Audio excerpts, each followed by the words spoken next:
C'est l'histoire d'une tragédie qui démarre dans le pays qui en a inventé le genre, en Grèce. En cette fin du mois d'août à Athènes, se joue ce soir-là Médée, un mythe très sombre.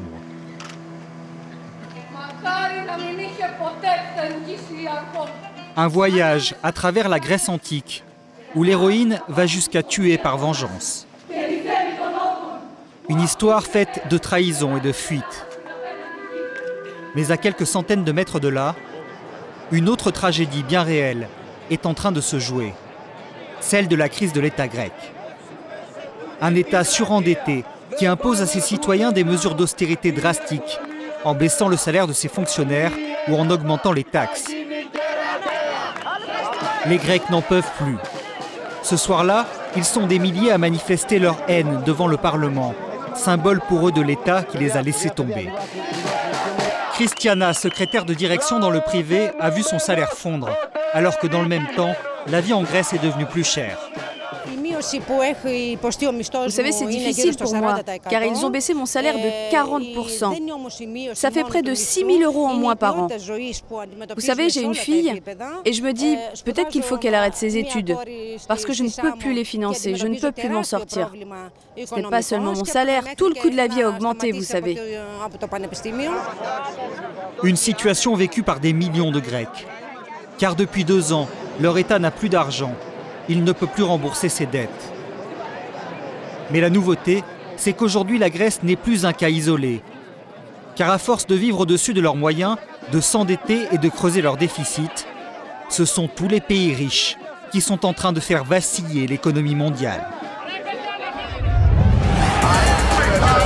Cet été, tous les puissants de la planète se sont agités dans tous les sens pour sauver leur pays de la banqueroute. Réunion d'urgence, sommet de chefs d'État, intervention à la télévision.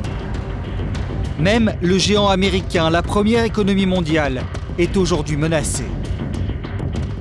Tout cela met à mal notre économie. Crise, risque de récession, impuissance des États. Voici l'histoire d'une tragédie en 3 actes, celle d'un été de tous les dangers pour l'économie mondiale. Ou comment des pays, à force de s'endetter à coups de milliards, sont en train de faire exploser tout un système.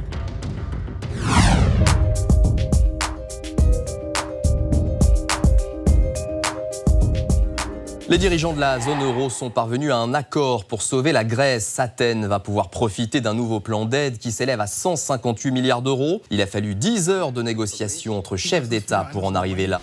21 juillet, les dirigeants européens se réunissent en urgence à Bruxelles et votent un nouveau plan de secours à la Grèce.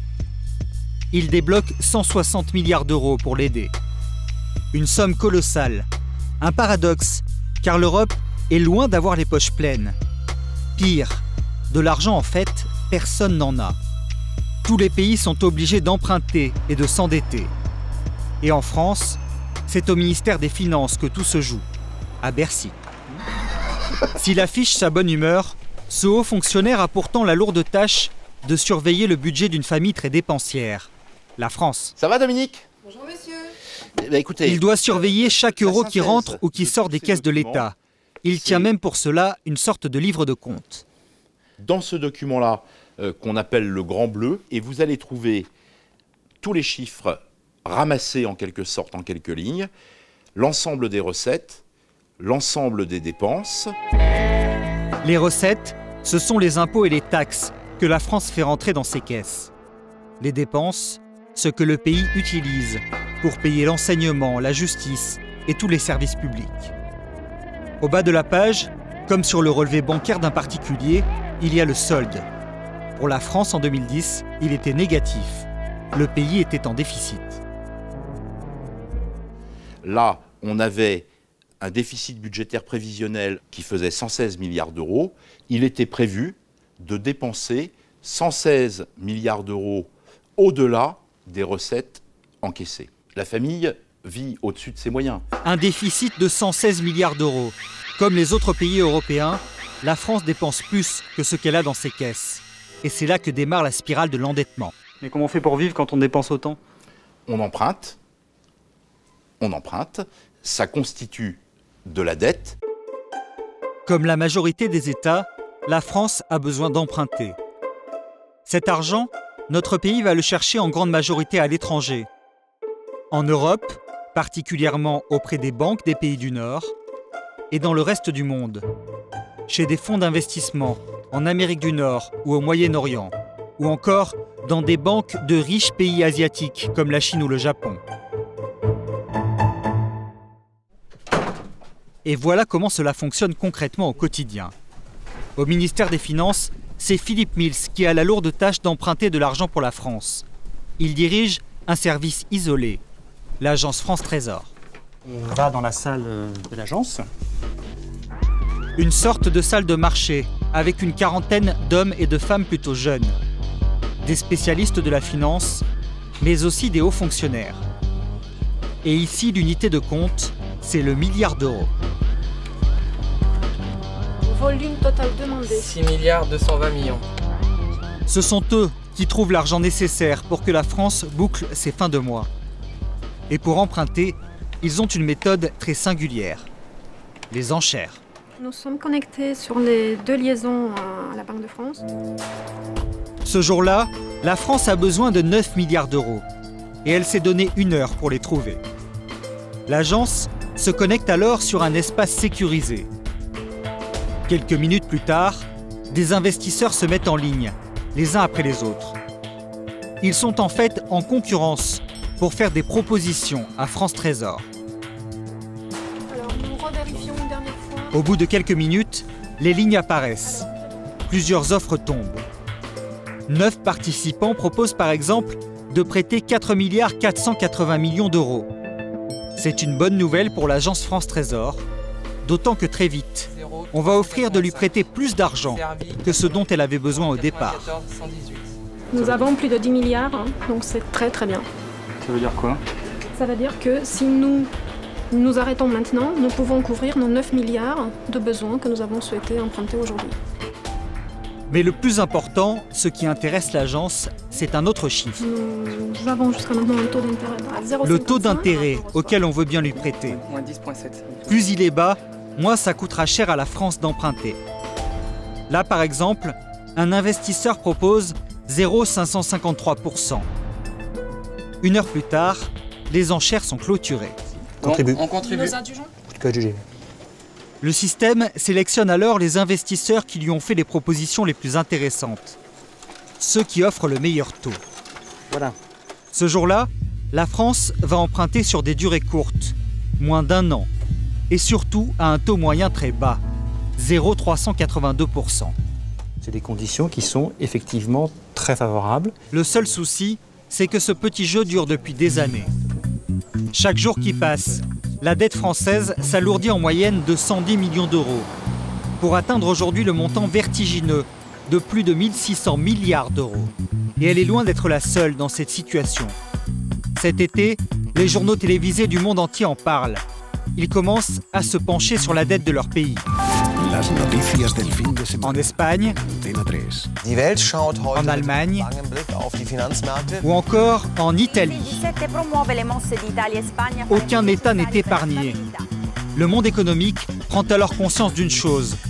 Personne n'est à l'abri de la faillite.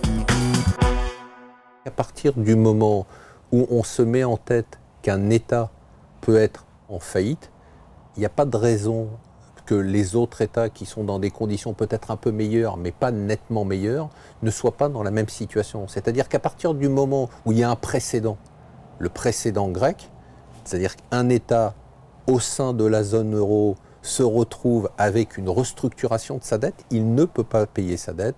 À partir de là, c'est finalement un verrou qui saute. On se dit, pourquoi pas tous les autres pays? Et pour savoir si un pays est sur le point de craquer, il y a un indicateur qui a un poids énorme. Une note, devenue une obsession pour les investisseurs. Elle permet de détecter les mauvais élèves. Car dans la finance des États comme à l'école, il y a en effet les premiers de la classe et les cancres. Les pays sont même notés avec des sigles bizarres, dont vous avez peut-être entendu parler. AAA, BB- ou encore BAA+. Ces notes ont pour but de simplement qualifier ou de noter la capacité que vous avez de rembourser cette dette. Donc quand vous avez 20 sur 20, on se dit il n'y a aucun problème. N'oubliez jamais que le sujet clé, c'est votre capacité de rembourser la dette. C'est ça qui importe. Si vous avez 18, on se dit il y a 99 chances pour 100 pour qu'il rembourse la dette, mais on ne sait jamais, il peut y avoir un accident, etc. Et ça descend. Et à ce jeu-là, celui qui est censé être le premier de la classe a eu un très mauvais bulletin de notes cet été, au point de provoquer un séisme dans l'économie mondiale.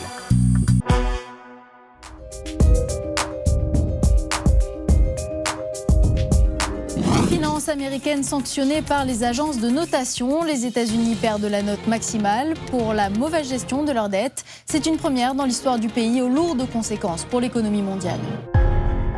Le coup de théâtre a lieu le 5 août. Pour la première fois de leur histoire, les États-Unis perdent leur AAA. La première puissance économique mondiale n'est plus considérée comme totalement fiable. Nous dépensons plus que ce que nous gagnons, c'est comme ça. Et je ne serais pas surpris de voir la situation empirer. Tous les regards se tournent alors vers cet immeuble de Manhattan, celui de Standard & Poor's. C'est cette société qui a attribué la mauvaise note aux États-Unis, une institution chargée de noter la santé économique des pays. Le voile se lève alors sur une activité jusque-là très obscure, celle des agences de notation. Mais qui sont ces hommes, aujourd'hui décriés, qui font la pluie et le beau temps de l'économie mondiale? Comment font-ils pour noter les États? Chez Standard & Poor's, nous avons trouvé porte close. On ne parle pas aux médias. Même chose chez Moody's ou Fitch, ses deux principaux concurrents. Après d'âpres négociations, une agence de notation a quand même accepté de nous recevoir. Elle se trouve dans cet immeuble de verre de la 5e avenue. Et celui qui a bien voulu nous raconter comment son agence fonctionne a des faux airs de Clark Kent, le personnage de Superman. Son super pouvoir à lui, c'est d'attribuer une note aux États de la planète. Fergus McCormick est analyste senior pour cette agence de notation canadienne, DBRS. Ça, c'est DBRS, notre bureau à New York. Allons dans la salle de conférence, comme ça on pourra discuter plus tranquillement. Mais pas question de nous emmener dans son bureau, où des études confidentielles sont en cours. C'est à l'écart dans cette salle de conférence qu'il va nous expliquer son travail quotidien. Il y a plus d'espace. Je propose qu'on s'assoie et je vous explique tout ça. Chaque matin, il commence d'abord par éplucher méticuleusement la presse internationale. Ce jour-là, un article sur la politique fiscale de la France a retenu son attention. Ça, c'est super intéressant dans la presse française aujourd'hui. Nous allons analyser exactement quelles sont les mesures que le gouvernement français envisage de prendre pour réduire le déficit en ce moment. Là, je vois qu'ils vont taxer les hauts revenus. C'est vraiment le genre d'article que nous regardons tous les matins. À l'agence de notation, cet analyste passe surtout ses journées à confronter des centaines de données. Des chiffres et des graphiques, comme ce schéma qui indique le taux de productivité par heure des travailleurs de tous les pays européens. Mais ce n'est pas tout. Pour chaque pays, il va analyser son niveau d'endettement. Il va aussi chercher à savoir si les habitants consomment plus ou moins, ou encore si l'indice de pauvreté s'est aggravé. Puis il s'envole pour le pays concerné. Fergus McCormick est un globe-trotter qui a déjà parcouru la planète. Bien, j'ai pas mal voyagé dans les pays d'Europe. Là, je reviens du Mexique et bientôt j'irai dans d'autres pays d'Amérique latine. À chaque voyage, il y rencontre tous ceux qui comptent dans l'économie du pays. Des politiques, des chefs d'entreprise, des banquiers, mais aussi des intellectuels et des journalistes. C'est à partir de ces discussions que l'agence attribue ainsi les fameuses notes. Ce sont les États eux-mêmes qui la paient pour faire ce travail. À la fin, il en sort ce classement, avec des pays notés AAA, comme l'Autriche, le Canada ou la France, et d'autres moins appréciés, comme la Colombie ou le Pérou, notés BBB. Cet été, c'est avec ce même type de méthode d'analyse que Standard & Poor's a opéré. De AAA, les États-Unis sont passés en AA+. Une révolution qui, au-delà d'une simple note, remet en question le statut de leader économique mondial de l'Amérique.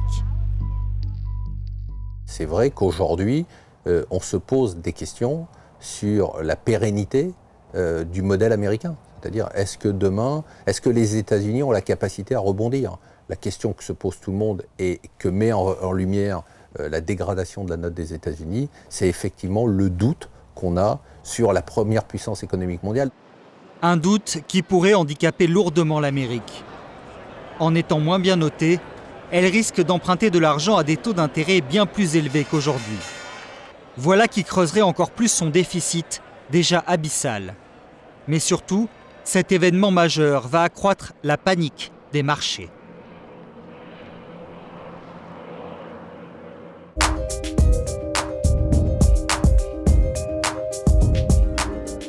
Pour le 8e jour consécutif, les places boursières européennes terminent encore en baisse. Une dégringolade. Tout l'été, les bourses ont plongé. Et en France, ce sont les banques qui vont souffrir le plus de cette crise. Dans la seule journée du 10 août, l'action BNP Paribas va perdre 10%. Celle du Crédit Agricole, 12%. Et si elles sont autant exposées, c'est parce qu'elles sont extrêmement dépendantes de la dette des États. Le lien entre une banque, quelle qu'elle soit, et la dette de pays est très simple. C'est que la banque a prêté à ce pays. Et s'il s'avère que l'État ne rembourse pas, ben c'est de l'argent qui est perdu. Voilà pourquoi au début du mois d'août, les investisseurs se sont affolés. Et c'est dans ce climat de panique généralisée que vont naître des rumeurs sans fondement. Le 7 août au matin, un journal anglais, le Daily Mail, annonce même un cataclysme à venir. La faillite de l'une des plus grandes banques françaises, la Société Générale. Évidemment, ce matin, les titres bancaires étaient particulièrement surveillés, et notamment celui de la Société Générale. La banque a été la cible d'une rumeur qui a semé la panique hier, une rumeur relayée par la presse britannique. Il faut dire aussi que, comme les autres, la Société Générale a prêté beaucoup d'argent à des pays européens déjà fortement endettés comme la Grèce, qui risquent de ne jamais pouvoir la rembourser. Alors, la rumeur de faillite prochaine est prise au sérieux. Le président de la Société Générale est même obligé d'intervenir pour démentir. Il n'y a aucun problème sur la Société Générale. C'est une conjonction de rumeurs infondées qui crée effectivement le stress. Mais c'est trop tard. Le mal est déjà fait. Le 10 août, l'action de la Société Générale perd 15% de sa valeur. Un épisode qui montre bien la fébrilité actuelle des marchés, sensibles au moindre bruit. Avant-hier encore, les cours étaient en chute libre. Alors, les politiques de tous bords et de tous pays prennent aujourd'hui conscience de la gravité de la situation. Mesdames et messieurs, la crise que traversent les pays industrialisés depuis 2008 est une crise de l'endettement. D'autres préfèrent chercher coûte que coûte à afficher leur optimisme et stopper la spirale de l'angoisse. Il n'y a pas de raison que l'on ne s'en sorte pas. On peut renforcer notre système économique, on peut remettre notre pays sur les rails, être leader dans le monde de l'industrie, et nous franchirons ces tempêtes économiques pour revenir plus forts que ce que nous étions avant. Merci à tous, que Dieu veille sur vous. Les gouvernements semblent désormais prêts à se retrousser les manches pour renflouer leurs caisses, et ce par tous moyens, y compris les plus inattendus.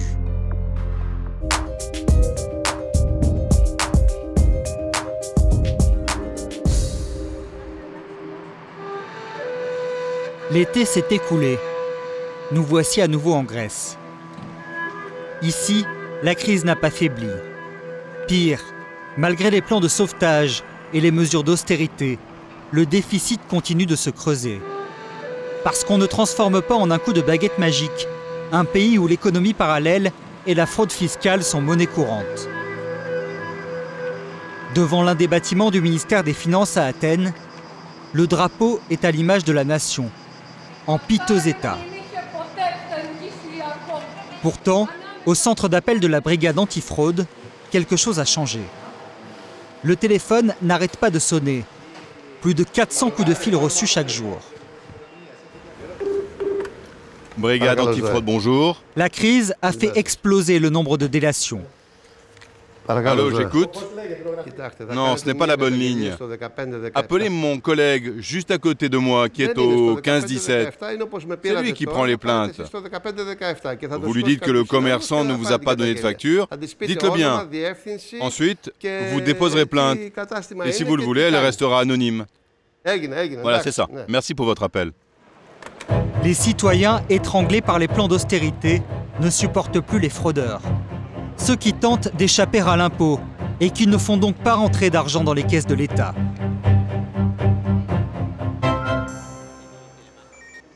Ça, c'est un hôtel café-bar. Ça, c'est un avocat. Pas de facture. Un loueur de voiture. Un vendeur de sandwich. Un magasin chinois. Tous ces gens n'émettent pas de facture. Alors ils sont dénoncés pour ça. Au début, les gens étaient réticents à appeler. Et puis ils se sont rendus compte qu'eux payaient des impôts et que d'autres n'en payaient pas. Alors, ils ont commencé à dénoncer. Dans les pièces antiques, il y a toujours un dénouement. Mais aujourd'hui, la Grèce et l'Europe se posent la même question. Comment cette tragédie financière du XXIe siècle va-t-elle se terminer ?